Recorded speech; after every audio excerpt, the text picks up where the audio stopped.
Hello everyone, my name is Umair. Today in this video I going to show you how to type @ and hashtag on your laptop. So it's very easy and simple. Simply press shift and +2 for @.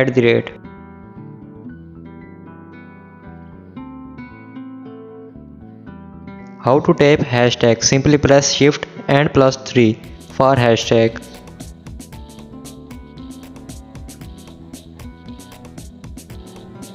And some important tips I gonna to share.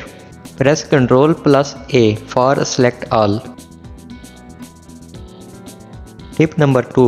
Press Ctrl+C for copy. And last tip.